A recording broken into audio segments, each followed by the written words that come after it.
ఉగాది శుభాకాంక్షలు తెలిపిన డాక్టర్ సిఎంకే రెడ్డి. శ్రీ పరాభవనామ సంవత్సర తెలుగు ఉగాది పర్వదినం సందర్భంగా ప్రపంచవ్యాప్తంగా ఉన్న తెలుగు ప్రజలందరికీ అఖిల భారత తెలుగు సమాఖ్య అధ్యక్షులు, లింగ్విస్టిక్ మైనారిటీస్ ఫోరం అధ్యక్షులు డాక్టర్ సిఎంకే రెడ్డి హృదయపూర్వక శుభాకాంక్షలు తెలిపారు. ఈ కొత్త ఉగాది సంవత్సరంలో ప్రతి తెలుగు కుటుంబం సుఖ సంతోషాలతో, శాంతి సమృద్ధులతో ఉండాలని ఆకాంక్షించారు. అలాగే తెలుగు భాషను, తెలుగు సంస్కృతిని కాపాడుకోవడం ప్రతి తెలుగు వ్యక్తి బాధ్యత అని పేర్కొన్నారు. ప్రపంచవ్యాప్తంగా ఉన్న తెలుగు ప్రజలు ఐక్యంగా ఉండి తెలుగు భాషాభివృద్ధికి కృషి చేయాలని ఆయన పిలుపునిచ్చారు. టీఎన్టీ న్యూస్ కోసం వసుంధర. నమస్కారం. అఖిల భారత తెలుగు సమాఖ్య లింగ్విస్టిక్ మైనారిటీస్ ఫోరం తమిళనాడు తరఫున మన తమిళనాడులో నివసించి తెలుగు వాళ్ళందరికీ 15 కోట్ల తెలుగు ప్రజలు ప్రపంచంలో ఉన్న యావత్ అందరికి కూడా ప్రత్యేకంగా ఈ తెలుగు న్యూస్ టైమ్స్ ప్రేక్షకులకు ఉగాది పరాభవ నామ ఉగాది శుభాకాంక్షలు తెలియజేస్తున్నాం. ఈ సందర్భంలో ముఖ్యంగా తమిళనాడులో నివసించే తెలుగు వాళ్ళకి కొన్ని నేను ముఖ్య సూచనలు చేయాలనుకున్నాను. ఒకటి ఏంటంటే, ముఖ్యంగా ఈ రాష్ట్రంలోనే భాష అనేది చాలా సున్నితమైన సమస్య. ఈ రాష్ట్రంలో మీకు తెలుసు, ఆ భాషతోనే వాళ్ళు పవర్లోకి వచ్చారు. అందుకని నేను చెప్పేది ఏంటంటే, మన భాష మనం ప్రేమించవచ్చు, కానీ ఇతరుల భాషని మనం ద్వేషించాల్సిన అవసరం లేదు. అన్ని భాషలు మనం గౌరవించాలి. అందుకే తమిళ్ మనం ఎప్పుడు గౌరవిస్తాం, అది వెరీ ఇంపార్టెంట్. తర్వాత అయితే మన మాతృభాష మాత్రం మనం వదిలితే మన ఐడెంటిటీ పోతుంది, మనకి ఒక గుర్తింపు లేకుండా పోతుంది. అందుకని అది చాలా ఇంపార్టెంట్. ఎన్ని భాషైనా నేర్చుకోండి, మీరు తప్పులేదు, కానీ మన మాతృభాష మాత్రం వదలొద్దు. సుప్రీంకోర్టు, ఆనరబుల్ సుప్రీంకోర్టు మనకి వడ్డీట్ ఇచ్చింది, మీ భాష మీరు నేర్చుకోవచ్చు తమిళ్తో కూడా అని. కానీ కాలక్రమేణా ఏమవుతుందంటే, మేము స్కూల్ రన్ చేస్తున్నాం, మా తల్లిదండ్రులకు తెలుగు మాతృభాష మీద మమకారం తగ్గిపోయి క్రమేణా ఇంగ్లీష్ మీద, తమిళ్ మీద అట్లా మారిపోతున్నారు వాళ్ళు. అంటే వాళ్ళని మనం తప్పు పట్టడానికి లేదు, ఎందుకంటే వాళ్ళ పిల్లల భవిష్యత్తు వాళ్ళు చూసుకుంటారు, తప్పులేదు అది. కానీ దానివల్ల ఏమవుతుందంటే, మన మాతృభాష ఈ రాష్ట్రంలో క్రమేణా కనుమరుగయ్యే ఒక సిచ్యువేషన్ వస్తుంది. అందుకని మీరు అది ఎందుకైనా నేర్పించండి, తప్పులేదు, కానీ మాతృభాష కూడా నేర్పించండి. దానికి మనకి సుప్రీంకోర్టు పర్మిషన్ ఇచ్చింది కాబట్టి ప్రభుత్వం మనకి అన్ని కావాల్సినటువంటి ఏర్పాట్లు చేయాల్సిన అవసరం ఉంది. ఇంకోటి, మనం కాళ్ళు రాష్ట్రేతర ఆంధ్రులు అంటాం. మనం అంటే మన తెలుగు రాష్ట్రంలో లేని వాళ్ళు కాళ్ళు రాష్ట్రేతర ఆంధ్రులు అంటారు. వాళ్ళకి నేను కొన్ని సూచనలు ఇవ్వాలనుకున్నాను. ఒకటి, ముఖ్యంగా ఏదైనా తెలుగు మీటింగ్స్ కానీ ఫంక్షన్స్ కానీ మన తెలుగు లీడర్స్ ఏమైనా కండక్ట్ చేస్తే దానికి అటెండ్ కండి. ఎందుకంటే వీళ్ళకందరికీ ఇంత ఒక తెలుగు మీద ఒక ఇంపార్టెన్స్ ఇస్తున్నారు వీళ్ళు అని ఒక ఫీలింగ్ ప్రభుత్వానికి సంకేతాలు వెళ్ళిపోయినప్పుడే మన మీద మర్యాద పెరుగుతుంది. ఇంకోటి ఏంటంటే, మనలో ఐకమత్యం లేదు అనే విధంగా అర్థమయ్యే పద్ధతిలో ఎటువంటి పబ్లిక్ స్టేట్మెంట్స్ చేయొద్దు. దానివల్ల మనకి నష్టమే కానీ లాభం లేదు. అట్లేదైనా మీలో విభేదాలు ఉంటే మీరు రూమ్లో కూర్చొని మాట్లాడుకోండి, అంతేగాని పబ్లిక్ స్టేట్మెంట్స్ వేయొద్దు. That is very important. మన తెలుగు భాష, తెలుగు సంస్కృతి, మన పూర్వోత్తరాలు ఇవన్నీ కూడా వెనుకటి తరాల వాళ్ళకి మనం అందించాల్సినటువంటి ఇంత మంచి భాష, దానికి ఎంతో హిస్టరీ ఉంది. అది మన వెనక తరాల వాళ్ళకి, మన తెలుగు భాషకి, తెలుగు సంస్కృతికి సర్వీస్ చేస్తున్నటువంటి ముకుందరావు గారు కానీ, ప్రకాష్ రావు కానీ, వాళ్ళ టీంకి ప్రత్యేకంగా నేను అభినందిస్తున్నాను. వాళ్ళ సర్వీస్ డెఫినెట్ గా మీరందరూ కూడా దానికి సపోర్ట్ చేసి అది ఏ విధంగా అది డెవలప్ చేయాలో మీరందరూ కూడా మీ చేతనైనంత సహాయం మీరు చేయండి. ఎందుకంటే ఈ ఒక భాష సేవ అనేది ఎన్నో యాంగిల్లో చేయొచ్చు. సో వాళ్ళ పరిధిలో వాళ్ళు చేస్తున్నారు.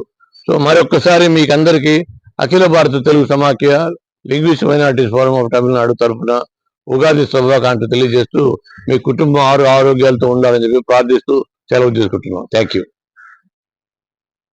మన రాష్ట్రము, దేశం భవిష్యత్తు గురించి ఆలోచించండి. ఈ మూడు ఆలోచించి మంచి నిర్ణయం తీసుకోండి. కేవలం వాళ్ళు ఇచ్చే డబ్బుకో ఇంకేదైనా దానికో ఆశపడి వేస్తే ఆ విధంగా గెలిచిన ఒక క్యాండిడేట్ మీకు ఏ సేవ చేయడానికి వాడికి ఐడియా ఉండదు. వాడే అడుగుతాడు, మీరేం ఊరికే వేశారు ఓటు, డబ్బు తీసుకొని వేశారంటాడు వాడు. అందుకని ఆ సిచ్యువేషన్ రాకూడదని తీసుకుంటే వాళ్ళు ఇస్తే తీసుకోండి, కానీ మంచి క్యాండిడేట్కి ఓటేయండి. అది చాలా ఇంపార్టెంట్. మనకి మంచి లీడర్స్ వస్తారు. తర్వాత ఫైనల్ ఎలక్షన్ రాబోతుంది కాబట్టి మోడీజీ గారు మనకి వచ్చి భగవంతుడు మనకి ఇచ్చినటువంటి వరం మన దేశానికి. 12 సంవత్సరాలుగా ఆయన చేసినటువంటి సేవ, నిస్వార్థ సేవ, ఒక పేట్రియాటిక్ సర్వీస్. అటువంటి ఒక దేశభక్తి ఉండేటటువంటి లీడర్ మనకు దొరకడం చాలా అదృష్టం. మీరు బాగా ఆలోచించండి. 12 years బ్యాక్ పోతే మన దేశం ఈ విధంగా ఉంటుందని మీరు ఎప్పుడన్నా ఊహించారా? ఇప్పుడు ప్రపంచంలో ప్రతి దేశాలు మన పక్క చూస్తున్నాయి. ఏంటి వీళ్ళ పురోగతి ఏంటి? స్టాన్లీ మార్గన్ అని ఒక అమెరికన్ వాళ్ళు ఫైనాన్షియల్ ఎక్స్పర్ట్స్ వాళ్ళు ఒక సర్వే చేస్తే వాళ్ళు ఒక స్టేట్మెంట్ ఇస్తారు. ప్రపంచంలో ఏ దేశం కూడా 10 సంవత్సరాలు ఇంత ప్రగతి సాధించలేదు. అది కేవలం ప్రధానమంత్రి ఆయన చిత్తశుద్ధితోనే అది వీలైందని చెప్పి వాళ్ళు స్టేట్మెంట్ ఇస్తారు. ఇటువంటి ప్రధాని మనకు కావాలి. ఒకవేళ రాష్ట్ర రాజకీయాలు ఏమైనా ఉండనివ్వండి, ఆయన్ని సపోర్ట్ చేయండి. ఆయన సపోర్ట్ చేసి మన దేశం బాగుపడుతుంది. మనం ముఖ్యంగా మన లింగ్విస్టిక్ మైనారిటీస్కి మనం ఏ భాషనే చదువుకునే ఒక అవకాశం కానీ, మనకి ఆ ఉద్యోగ అవకాశాలు అన్నిటికీ కూడా కల్పించాలంటే మనం మోడీ గారిని మనం సపోర్ట్ చేయడం చాలా ఇంపార్టెంట్. ఇక ఆయన గురించి చెప్పాలంటే ఈ టైం చాలదు. బట్ ఆయన మీరు ఒక్కసారి చూడండి, ఆయన ఏం చేశారు లాస్ట్ 12 years ఏం చేశారని మీరు చూడండి. తర్వాత ఫైనలీ ఒక ఉగాది సందర్భంలో మీకు అందరికి ఒక సలహా ఏంటంటే, మీ జీవితంలో ఒక నిర్ణయం తీసుకోండి. ఏదో ఒక చెడ్డ అలవాటు మానేసేయండి.